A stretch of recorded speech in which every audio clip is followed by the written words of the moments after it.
Oh, wag mo nang kantahin, okay na yan. Ikaw naman kakantahin mo pa eh. Ginawa na nga sobrang taas ni Beyonce yung kanta na yan para hindi natin magaya. May mga singer talagang ganun ano.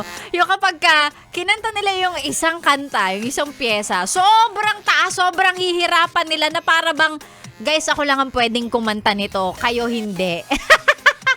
Parang ganun yung ginawa ni Janine Berdin dun sa isang kanta na I think it got so much attention no from different personalities, local and international. Kasi ang galing daw ng kanyang rendition or ang ganda ng kanyang version.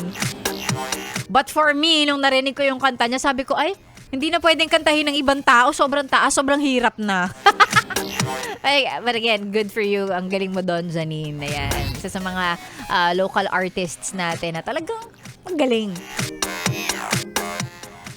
Pagka nakakapanood ako ng ganyan, minsan napapaisip din ako eh. Sabi ko, siguro kaya hindi na ako binigyan ni Lord ng magandang boses kasi may iba naman siyang maganda na binigay sa akin. Nabigyan naman ako ng magandang mukha. So, siguro makontento. Makontento na lang ako doon. Ganun. Yung kanta-kanta, tanggap ko naman na hindi siya para sa akin. So, tagapalakpak na lang ako sa mga kaibigan ko magagaling kumanta. Galing guys. Galing nyo guys. Go, go, go. Ganun. Hanggang ganun na lang ako. And, oy, kidding aside, sa totoong buhay, ganun din naman. Diba? Hindi naman din talaga ibibigay ni Lord lahat sa'yo. Diba? Kung may maganda kang boses, hindi okay. Kontento ka dyan. Kung wala naman, no? Okay lang din. Diba? May mga talent tayo na minsan alam natin na wala talaga sa atin. Okay lang. Huwag sasama ang loob. Huwag malulungkot. Because again, there's always something in us na wala sa ibang tao. The same way with, meron sila na wala ka, pero meron sa'yo na wala sa kanila. So, ang kailangan mo lang talaga ay, discover it. Self-discovery. Yan. Yung sinasabi ko kanina sa habang naka-live eh.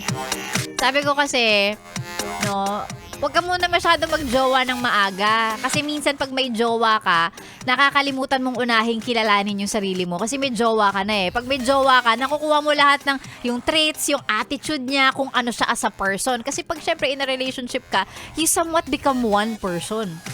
Diba? Nagiging pareho kayo mag-isip. Nagiging magkamukha nga kayo kapag ka in a relationship ka. Diba? Minsan may mga magjojowa na parang nagiging magkamukha na kayo. So habang bata ka pa, you try to prioritize knowing yourself further, knowing yourself more. So habang bata ka pa, huwag ka mo na masyado magjowa. Yan, jowa na yan. Andyan lang yan. Garal ka muna. Try a lot of things.